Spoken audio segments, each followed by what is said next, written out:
Hello, नमस्कार बच्चों, कैसे हैं बच्चों। आज हम चर्चा करेंगे वर्गमूल के बारे में। आपके सामने जो ये एक एक मीटर के छोटे छोटे वर्ग आपको दिखाई दे रहे हैं, 5, 10, 15, 20, 25, ये एक एक मीटर की इनकी भुजा है, छोटे छोटे वर्ग है। और इस वर्ग में बच्चों आप एक बार काउंट कीजिए, एक भुजा में कितने छोटे छोटे वर्ग हैं। 1, 2, 3, 4, 5, बिल्कुल सही, 5 वर्ग हैं। तो हम ये कह सकते हैं इसकी भुजा 5 मीटर है बड़े वर्ग की। और ऐसे ही नीचे भी काउंट करते हैं, कितने वर्ग बनते हैं, बिल्कुल सही 5, यानी 5 मीटर इसकी भुजा है।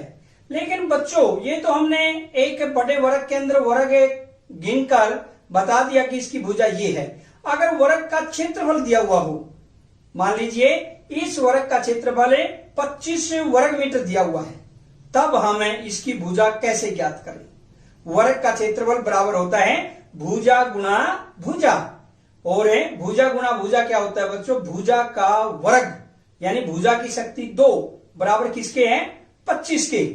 या हमने तो यहां भुजा निकालनी है, भुजा निकालने के लिए क्या करें, भुजा का वर्ग 25 है, यानी जब हमने भुजा ज्ञात करनी है, ऐसी संख्या जब दोनों की गुणा 25 आई, ऐसी कौन सी संख्या है, और वो संख्या होगी हम उसका जब वर्गमूल निकालेंगे। यानी हम ये कह सकते हैं 25 का वर्गमूल कितना होगा बच्चों, 5। तो इसका अर्थ है इस वर्ग की भुजा 5 मीटर है। और जो ये वर्गमूल का चिन्ह आपको दिखाई दे रहा है, 25 के ऊपर वर्गमूल का चिन्ह लगा हुआ है। उसके बाद बच्चों हमें चर्चा करते हैं पाइथागोरस प्रमेय। इसके अंदर आपको बिल्कुल दिखाई दे रही है, ये त्रिभुज है, समकोण त्रिभुज, और इसमें नीचे आपको आधार 4 मीटर दिया हुआ है इसका, और ये लंबे 3 मीटर, और यहां पर दोनों के बीच में कोण 90 डिग्री का है, क्योंकि समकोण त्रिभुज है। और ये कर्ण हम मान लेते हैं x मीटर। पाइथागोरस प्रमेय से हमें कर्ण निकालेंगे इससे समकोण त्रिभुज के अंदर। और पाइथागोरस प्रमेय अनुसार बच्चों क्या होता है, कर्ण का वर्ग बराबर किसके होता है, आधार का वर्ग प्लस लंब का वर्ग। और कर्ण समकोण त्रिभुज में सबसे बड़ी भुजा होती है। अब यहां पर कर्ण हमने क्या मान लिया, x, तो x का वर्ग बराबर किसके हुआ बच्चों, 4 का वर्ग प्लस में 3 का वर्ग। या हम ये कह सकते हैं x का वर्ग बराबर किसके है, 16 प्लस 9 कितना हुआ, 25। और जब हमने x निकालनी है, अभी पीछे निकाला ही था हमने, क्षेत्रफल से भुजा निकाल ली थी, बिल्कुल वही तरीका।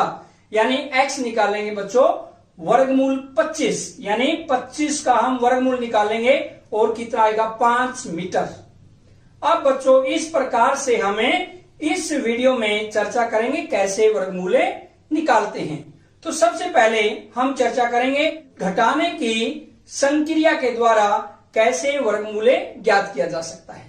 तो देखते हैं एक बार घटाने की संक्रिया द्वारा वर्गमूल ज्ञात करना। अगर हम वर्गमूल की चर्चा करते हैं तो पहले एक बार हम विषम संख्याओं के योग के बारे में विचार करते हैं। प्रथम 5 विषम संख्याओं का योग देखिए आप एक बार, 1 + 3 + 5 + 7 + 9 बराबर किसके हुआ, 25। यानी पहली 5 विषम संख्याओं का योग बच्चों क्या है, 25। और n विषम संख्याओं का योग, इसका सूत्र क्या बन जाता है, यहां से जब हम धीरे धीरे ऐसे निकालते हैं, n²। इसमें पहली 5 विषम संख्याएं हैं, n की वैल्यू कितनी है बच्चों, इसमें 5। और हमें सूत्र के द्वारा इन विषम संख्याओं का योग कैसे निकालेंगे, n²।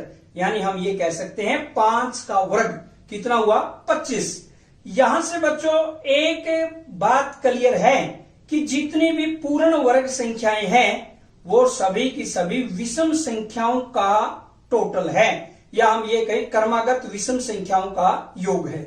तो जब हम वर्गमूल निकालेंगे इसमें कैसे निकालते हैं, विषम संख्याओं को घटाते हैं। जैसे मान लीजिए हमने 81 का वर्गमूल निकालना है, तो हमें क्या करेंगे, 81 - 1 पहली विषम संख्या घटाएंगे, कितना आएगा, 80। 80 के बाद दूसरी विषम संख्या घटाएंगे, 80 - 3 कितना आएगा, 77। उसके बाद हम घटाते हैं 77 - 5 72, और 72 माइनस 7 65, 65 माइनस 9 56, और 56 माइनस 11 45, और 45 माइनस 13 32, और 32 माइनस 15 17 के बराबर आता है, और लास्ट में 17 माइनस 17 बराबर 0। अगर यहां पर क्रमागत विषम संख्याओं को घटाते घटाते शून्य आ जाता है, इसका मतलब वो पूर्ण वर्ग संख्या है। अगर यहां पर शून्य नहीं आता, इसका अर्थ वो पूर्ण वर्ग संख्या नहीं है। अगर हम बच्चों इसमें ध्यान से देखते हैं कितनी क्रमागत विषम संख्याओं को हमने घटाया, 1 3 5 7 9 11 13 15 17, 9 विषम संख्याओं को घटाया, या हम ये कह सकते हैं वर्गमूल 81 बराबर किसके हुआ, 9 की। इस प्रकार से हम घटाने की संक्रिया के द्वारा वर्गमूल ज्ञात कर सकते हैं। लेकिन बच्चों अगर संख्या थोड़ी सी बड़ी है तो उसमें अगर हम घटाएंगे, ऐसे घटाते घटाते बहुत टाइम लग जाएगा, तो ये वर्गमूल है हमें उसे दूसरी विधि जो शॉर्ट विधि है, संक्षिप्त विधि है, उस पर चर्चा करेंगे कि वर्गमूल कैसे निकालें। और पहले बच्चों वर्गमूल होता क्या है, जैसे योग की प्रतिलोम संक्रिया घटाना होती है, यानी इसी प्रकार गुणा की प्रतिलोम संक्रिया भाग, और ऐसे ही बिल्कुल इसी प्रकार से वर्ग की प्रतिलोम संक्रिया क्या होती है, वर्गमूल। जैसे मान लीजिए 4 क्या होता है, 4 को हम 2 गुणा 2 लिख सकते हैं, या क्या कह सकते हैं 2 की शक्ति 2, यानी 4 का वर्गमूल बच्चों कितना होगा 2। यदि उसको 2 से ही गुणा कर दे फिर वो 4 आ जाता है। यानी हम कहें वर्ग और वर्गमूल आपस में प्रतिलोम संक्रियाएं है। ये बच्चों आपके सामने दिखाई दे रहा है 1 से 100 तक की संख्याओं का वर्गमूल। जैसे 1 का वर्गमूल 1 है, 4 का वर्गमूल 2 है, 9 का वर्गमूल 3 है, 16 का वर्गमूल 4, ऐसे करते करते 100 का वर्गमूल है 10। और दूसरी साइड में आपको दिखाई दे रहा है, दूसरी साइड में देखिए 121 का वर्गमूल 11, 144 का 12, ऐसे करते करते वर्गमूल 400 का कितना आएगा बच्चों 20। और अब हम चर्चा करेंगे आने की संक्रिया में समय अधिक लगता है तो हमें अभाज्य गुणनखंड के द्वारा कैसे वर्गमूल ज्ञात करें, इस पर चर्चा करेंगे। 324 का अभाज्य गुणनखंड विधि से वर्गमूल ज्ञात करेंगे। बच्चों 324 सबसे पहले हम इसके अभाज्य गुणनखंड बनाएंगे। अभाज्य संख्याएं 2 3 5 7। सबसे पहले हम 2 पर भाग देके देखेंगे, फिर 3 पर, फिर 5 पर, फिर 7 पर। जहां तक ये भाग होता है 2 पर जितनी बार होता है पहले 2 पर, फिर 3 पर, ऐसे क्रमानुसार चलेंगे।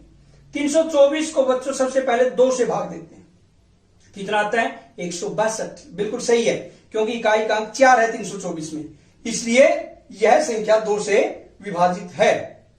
162 को बच्चों फिर 2 से भाग करते हैं, कितना आएगा 81।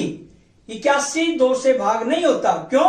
क्योंकि 81 में जो इकाई का अंक है वो 1 है, और जब तक इकाई का अंक 2 से भाग ना हो वह संख्या 2 से विभाजित नहीं होती। 81 में अंकों का योग देखिए 8 और 1 9, 9 3 से भाग होता है, इसका अर्थ ये संख्या 3 से विभाजित है। 3 से भाग देंगे 81 को, कितना आएगा बच्चों 27। और फिर 27 को फिर अंकों का योग 9 है, फिर 3 से भाग देते हैं, 3 9 27, फिर 9 को 3 से भाग करते हैं, 3 तिया 9। इस प्रकार से बच्चों अगर हम देखते हैं 324 के अभाज्य गुणनखंड क्या हुए, 2 गुणा 2 गुणा 3 गुणा 3 गुणा 3 गुणा 3, या हम इसको कह सकते हैं 324 बराबर 2 की शक्ति 2 गुणा 3 की शक्ति 2 गुणा 3 की शक्ति 2, या हम इसका वर्गमूल निकालना चाहें तो वर्गमूल 324 बराबर 2 गुणा 3 गुणा 3, क्योंकि जिस जिसकी पावर 2 है 2 के जोड़े बना लेते हैं बच्चों। जैसे 2 की शक्ति 2 का मतलब 1 जोड़ा, 3 की शक्ति 2 का मतलब 1 3 का जोड़ा, और 3 की शक्ति 2 का मतलब 1 3 का फिर जोड़ा, या हम कह सकते हैं 2 गुणा 3 गुणा 3, यानी वर्गमूल 324 बराबर किसके हुआ 18 की। यह था आपका अभाज्य गुणनखंड विधि से वर्गमूल ज्ञात करना। बच्चों अगर अभाज्य गुणनखंड विधि में भी अगर संख्या बहुत ज्यादा बड़ी है तो हमें अभाज्य गुणनखंड बनाने में भी समय बहुत अधिक लगता है, और उसके बाद हमें चर्चा करेंगे भागफल विधि से वर्गमूल कैसे ज्ञात करें।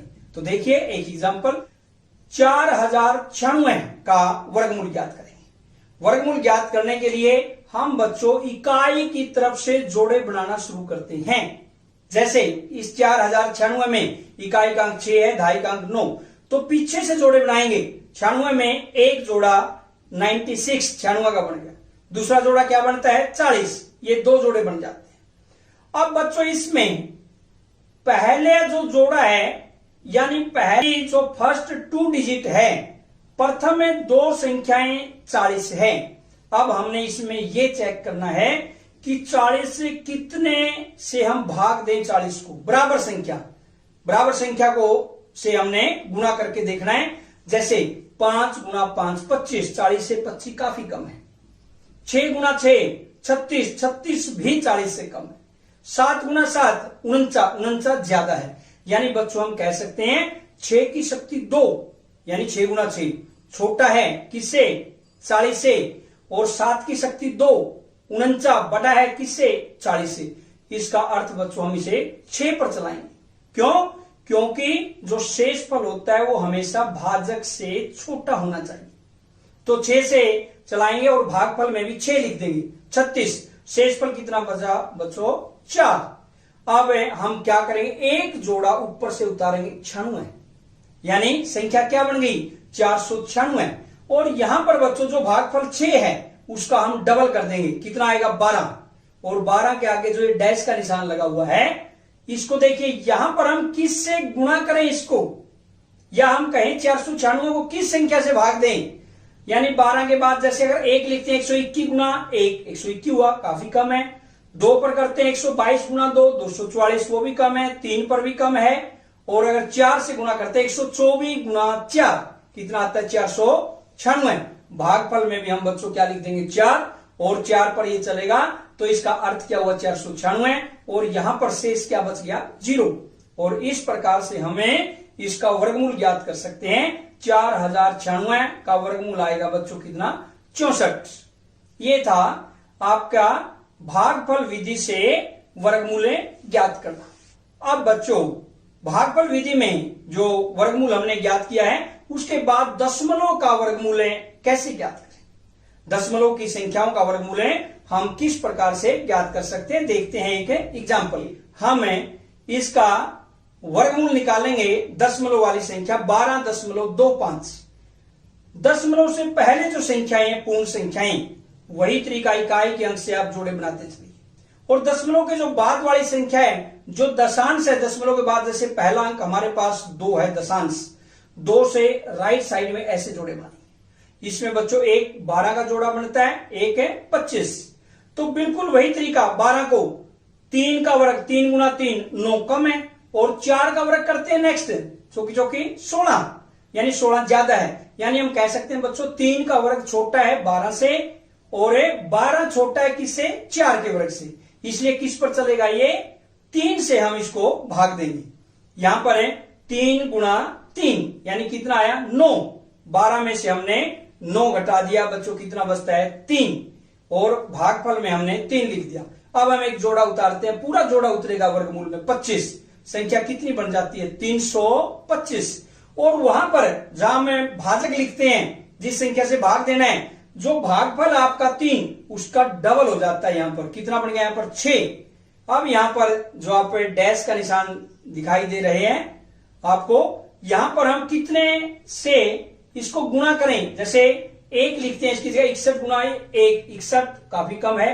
62 गुना 2 करते हैं, 2 दूनी 4 2 छिके 12 124, ये भी कम है। ऐसे करते करते अगर 5 से गुणा करते हैं इसको, 65 गुना 5 325। तो यहां पर एक भागफल में भी हमें 5 लिख देंगे। और यहां से बच्चों क्या करेंगे, जो शेषफल बचता है आपका कितना बचेगा 0, यानी 0। और इस प्रकार से हमें 12.25 का वर्गमूल ज्ञात कर सकते हैं, और ये बराबर होगा बच्चों 3.5। अगर हमने उत्तर को चेक करना है 3.5 गुना 3.5 करके देखिए, वही 12.25 आएगा। अगर बच्चों आपने वीडियो को बिल्कुल ध्यान से देखा है, तो हम कुछ प्रश्नों पर विचार करते हैं जो आपने स्वयं करने हैं। जैसे प्रश्न नंबर 1 आपके सामने है बार बार घटाने की विधि से निम्न संख्याओं का वर्गमूल ज्ञात कीजिए। पहला है इसमें ए पार्ट आपको दिखाई दे रहा है 121, बी 25 और सी पार्ट है बच्चों 169, यानी इनका हम बार बार घटाने की विधि से वर्गमूल ज्ञात करेंगे। प्रश्न नंबर 2, अभाज्य गुणनखंड विधि से निम्न संख्याओं का वर्गमूल ज्ञात कीजिए। अभाज्य गुणनखंड विधि से ए ऑप्शन आपके पास 400 का, बी 7744 का वर्गमूल निकालेंगे और सी 9216, यानी तीनों संख्याओं का हमने अभाज्य गुणनखंड विधि से वर्गमूल निकालना है। प्रश्न नंबर 3 आपके सामने है, निम्नलिखित संख्याओं का वर्गमूल ज्ञात कीजिए, यानी जो संख्याएं दी हुई है उनका वर्गमूल हमने ज्ञात करना है। कोई भी आप विधि इस पर लगा सकते हैं। ए 144 का कैसे करेंगे, बी 4489 और सी आता है 31.36। तो बच्चों आपने इन सभी प्रश्नों को स्वयं हल करके देखना है। और आज की वीडियो में इतना ही। जय हिंद।